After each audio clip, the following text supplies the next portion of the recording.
hope you're well. Thank you for your company tonight.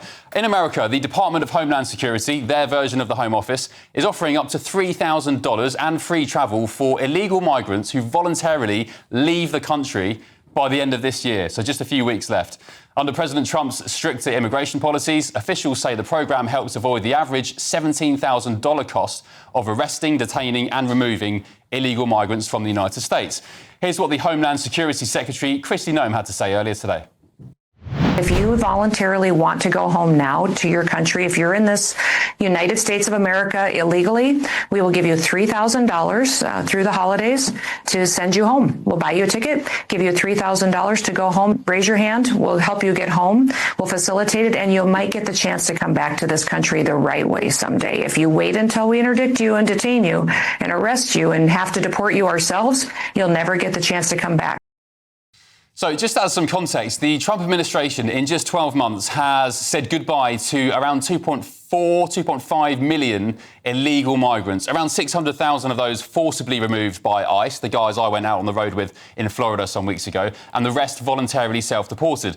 The US government is saying if you voluntarily leave the US, you can come back legally. We'll give you the chance to reapply in the future if you voluntarily leave. If you don't, ICE will find you anyway. So this Brucey bonus, this Christmas bonus, is boosted from $1,000 to $3,000, but the deadline is January the 1st. So if there's any illegal migrants in the United States who want a free flight home, the chance to come back in legally, plus $3,000 in their back pocket, they need to call the Department of Homeland Security. Meanwhile, in the United Kingdom, of course, we put illegal migrants up in hotels, they get spending money, they get free bus passes into town, they get NHS dentistry, and they're free to roam the streets of Great Britain. So the contrast is stark. Should we be doing the same here? Do we need a stricter migration policy and channel the spirit of President Trump's administration? Using the internet without a VPN, a virtual private network, is a bit like taking to the road without car insurance. All it takes is one unlucky moment to cost you a lot of cash. This video's sponsor is Private Internet Access. They are the VPN to help keep you safe. Click the link in the description below to find out why over 30 million people have downloaded PIA to protect themselves online. A virtual private network is an app that hides your IP address and helps keep your data private. When you're browsing the internet at home, you give up a large amount of data to businesses, to shops, and indeed to social media giants too. Hackers have the ability to steal your personal data with ease, including sensitive information such as passwords, keystrokes, and even your personal photos. Private Internet Access helps protect your personal data by encrypting your internet connection to keep your data out of the hands of cyber criminals. And it's not just hackers either to be concerned about. Information can be censored too. When Canada passed their C-18 bill, social media giants decided to ban news content on their platforms. But PIA can protect your ability to consume the news and content you love.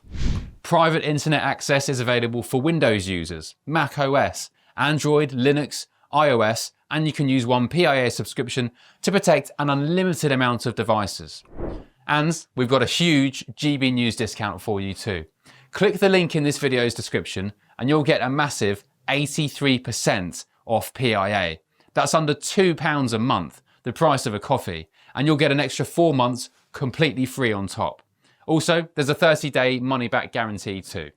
Visit piavpn.com/GB News to start protecting yourself digitally today. Well, joining me now is my panel tonight, the former political advisor Charlie Rowley, the journalist and broadcaster Benjamin Butterworth, and the GB News contributor and superstar Leo Kurz. Good evening, chaps. Good evening. I think we're in for a fun night tonight. Yeah. It's a stellar panel. Benjamin, I'll start with you. Do you want Keir Starmer, this Labour government, to channel the spirit and the vigour of the Trump administration in the US? Well, first of all, it's worth noting that Barack Obama was called the deporter-in-chief and Joe Biden deported more people in his term than Donald Trump did in his first term. So True. It's not as though Trump has the best record on this. But actually, look at what happened here. Just a few months ago, you had a small boat's migrant sent home and he was given £500 to go and everyone was outraged that he got that money to leave. And so I think there's a bit of hypocrisy in saying it's That's okay because when he Trump sexually does it. assaulted a child. But the question is trying to get rid of them. I think Leo's just on a mic. Let's end the show on that. I mean, the show's over. Mike shot. He sexually assaulted a child. That's why he had to leave. And also, that's the guy who was absconded from prison. Well, he was released from prison. Yeah, and then he tried to get back into prison, and they wouldn't let him back in. It was classic British state bureaucracy at its worst. I think a lot of people would be angry if Keir Starmer paid illegal migrants to do this. But I don't think it's a bad idea, because it's probably less expensive than the cost of them staying here. The problem is that they'll probably stay through the process and then take the $3,000 or pounds. Charlie Rowley, Stephen Miller, who is a high-ranking member of the Trump administration, he has tweeted an hour ago, not tweeted, he posted on X, each self-deportation saves taxpayers up to $1 million or more in future benefits paid to illegals and their children. So if that's the case, $3,000 in the grand scheme of things is a drop in the ocean for the safety and the security of the future of the US. Yeah, I think that's probably right. And look, I remember, I think the old Tory government here back in the UK was criticised for paying people $3,000 to go to Rwanda. So I like the fact that maybe But you Donald didn't Trump, send anybody. That was the problem, not the $3,000. Because they lost the election. Well, exactly, and those flights didn't take off the ground. And I just wish that they had. So I'm pleased maybe that Donald Trump is taking a leaf out of the former Conservative government's book here. But I think it's just right to make sure that you have control of your borders, that you know the numbers of people that are actually in your country. And if it's about people coming forward to say, you know what, I came in illegally, I will leave, and I'll apply legally. It's a national security. Charlie didn't think that when he was a special advisor to Michael Gove for 4 years or whatever it was in government. Well, how do you know what I thought when I was in government? Well, you didn't do it if you thought it, did you? Benjamin, I've got to pull you up on this thing about Trump's record, because he may not have deported as many people as Biden or Obama, but that's because the people aren't coming into the country to be deported. He's been incredibly dissuasive to immigration. So interceptions at the border are down to practically zero. I think they might literally be zero instead of hundreds and hundreds of thousands. And also lots of people are self-deporting before it gets to the stage where they actually need to be deported. And yet why in this country, instead of paying people to go home, we're paying people to come here? We offer such a carrot. We need to use more of the stick. We offer such a lure to people. France has even criticised us, saying, well, we can't control our borders while you're giving people benefits and, putting them in hotels with a good view over the next school playground. This is an absolute nonsense. We need to get tough. We need to start putting people who come here illegally, if we can't put them in Rwanda, put them in the next worst place, put them in the Outer Hebrides, put them somewhere they're not going to have an incredibly nice time. Do we need a UK ICE? Yeah. Ice baby. No. The way they have been behaving in the US in so many examples on social media is blatantly racist. They're literally going up to people that aren't white and asking them for the documents, which is intimidation. It is institutional racism. Well, let's remind ourselves of my very interesting trip with ICE in Florida. We did a dawn raid. We were looking, actually, for some context, for an international cocaine trafficker from Guatemala. We didn't find him during that morning, but we picked up, or ICE picked up, I was just there, they picked up 8 illegal migrants on their travels. Should we remind ourselves of my little trip to Florida? Let's take a look. So it's 4 in the morning here in southwest Florida. Behind me now, the guys from ICE and the local sheriff's department here in Hendry County are getting ready for this raid. All right, good morning, everybody. Today we're going after a Guatemalan national. His name is Alicio Tutchuk. He's wanted in El Salvador for drug trafficking. The guy has been expelled twice from the United States under Title 42. Be safe out there. We already have a vehicle on site. He's going to call out the radio. So we've just pulled over the car on the roadside. He just left his house down there, maybe a mile or two down the road. ICE agents surrounding the car with their vehicles. They're asking him to roll down the window and present his details. Complicated, or we can get this done easy and quick. And right now you're making it complicated. So these guys are putting their health, their safety, their lives on the line each and every day to tackle this illegal migration problem.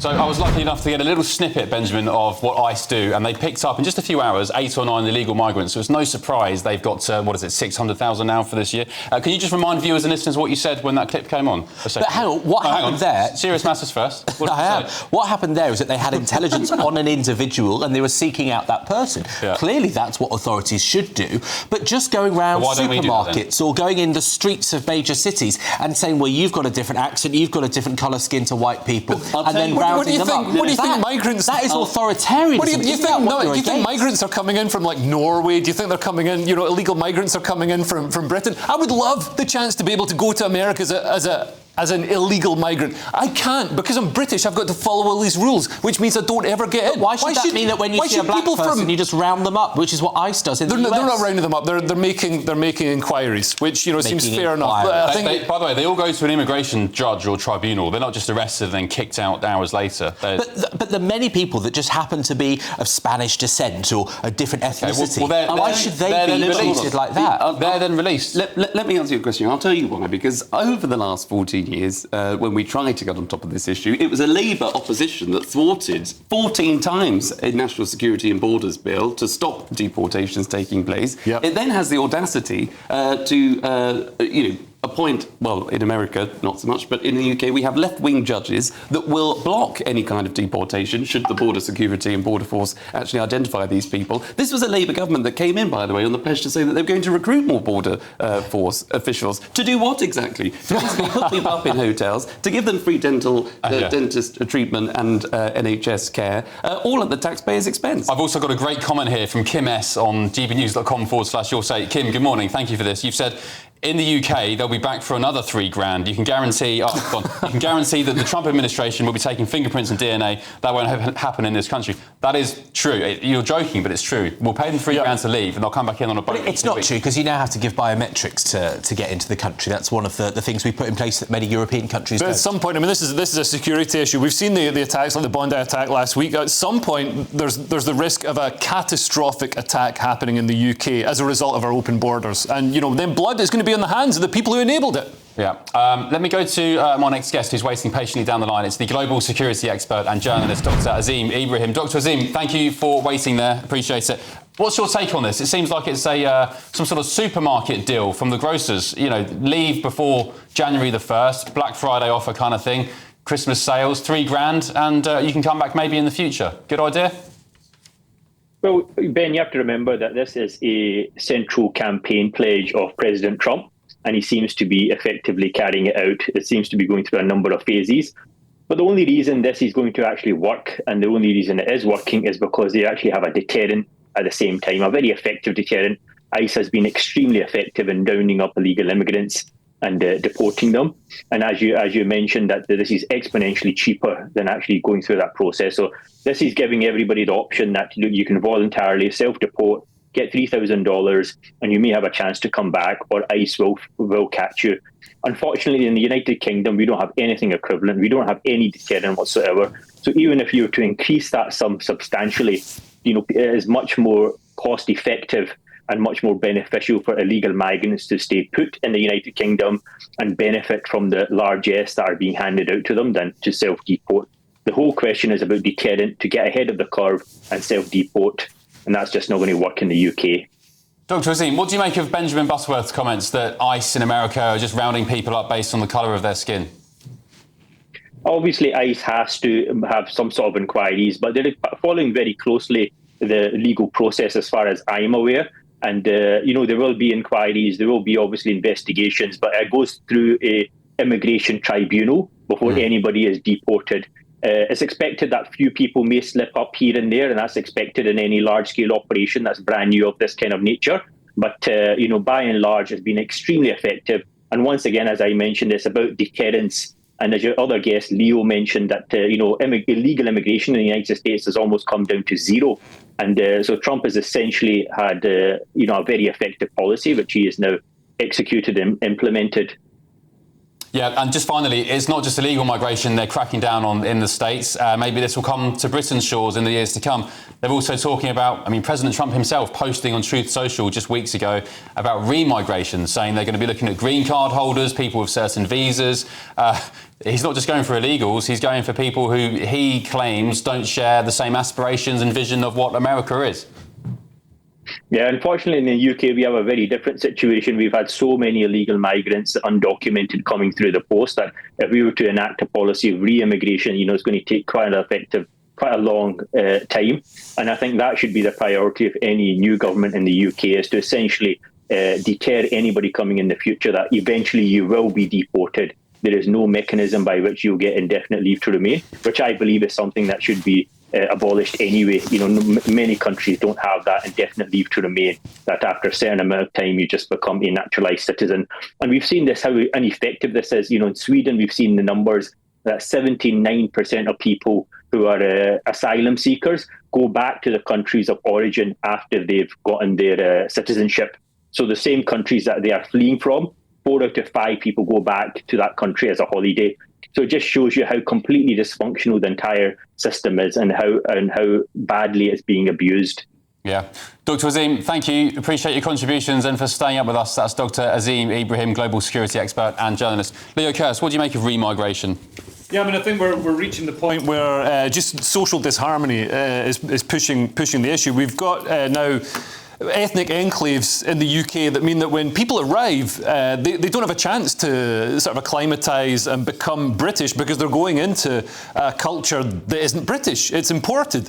And, this can't continue. We've got communities inside the UK that are quite anti-Western, that are now electing their own leaders, and this isn't what was sold to us.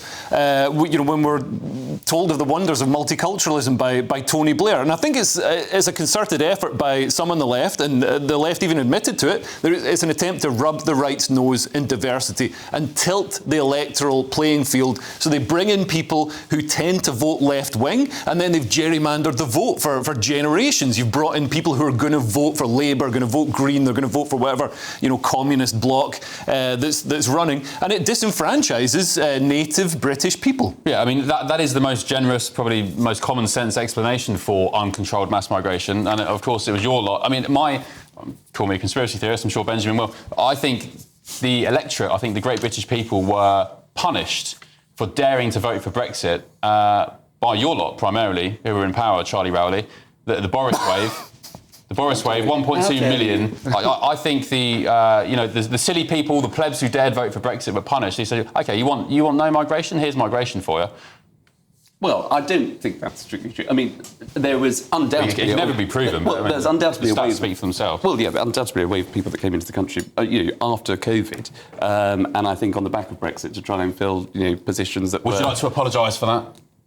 Of course I would. I don't think Dame Priti Patel won't apologise. Well, I think she should. I don't know why she didn't, because it's clearly a mistake. It's what cost the Tories a bit of a hammering. Now, of course, she was the Home Secretary at the time, so I'm sure she'd want to defend her record. But there is a case for saying, after a pandemic, after Brexit, when there are thousands of positions that need to be filled, you just fill them. Now, rightly or wrong, in hindsight, of course, those should have been filled by people in the UK, but it wasn't. So, but you can't turn back the clock on that, I'm afraid. But the one thing that I was just on response to remigration, my only issue is, why do we not just have the same view that every other country would have? So, when we go to other countries, they do not have signs in a language other than their own. Yes, they do. Everywhere. There is an exodus of people leaving this country to go to places like Dubai and Abu Dhabi. And why? Because of security, because of low taxes. Have you been to Dubai? No, I haven't. Right, but I'm planning. The signs are in English. But in Dubai? Yeah. You can hardly find a country in the world that doesn't have signs in English. That's just such a but English is the best language. It is a foreign language to those countries. But it's a well-known. It's not foreign, it's English. But other countries would not take the kind of stuff that we take in this country because we're pushovers. OK, Benjamin, last word to you. How do you feel? The Tories have said it themselves, we need a UK ICE. How would you feel in the next couple of years, maybe if and when Reform get into government, who knows if the current polls are to be believed, how would you feel about seeing a UK ICE on the streets? Armed police, armed immigration, kicking down doors, rounding up illegals. How would you feel as a British man? Well, look, clearly America's gone to your head because that's not how we do things in Britain. I know you've been gone for quite a while. In this country, we don't have police officers wandering around with guns threatening, black and Hispanic people just in case they might have come here in the wrong way. It's not how we do things. We're better than that. But I do think that Brexit, one of the many problems it caused is that if you cared about cultural assimilation, well, we swapped white people from Christian countries countries for people mainly from India and Nigeria, two of the biggest countries that we're taking people from now. And so actually that is the opposite of what some people voted. Exactly. One of the biggest exodus of people is Poles. I think 600,000 odd Poles have left the UK in recent years. It's a record. They've all gone back to Poland. Oh, come back, guys. Exactly. I can't believe we had the Brexit vote because people were worried about migration from Eastern Europe. Now when I see a Polish guy in the street, I'm like, thank God, a brother. Isn't that ironic? I remember back in the day, people complaining about Poles in Eastern Europe taking our jobs, and now we're like, please come back. Please come back. Let me know your thoughts. gbnews.com/your say. Somebody on here, I've lost the comment now. Oh, here we go. Justin. As someone who works in special forces in both military during numerous conflicts and also civilian law enforcement around immigration and drug crime, I can tell you, if we don't jump on immigration like ICE, then we'll be living in a world where crime's out of control. Trust me, spend a month in Afghanistan, Iran or alike, and you'll come home begging for tighter controls. I've done exactly that. On The Late Show Live.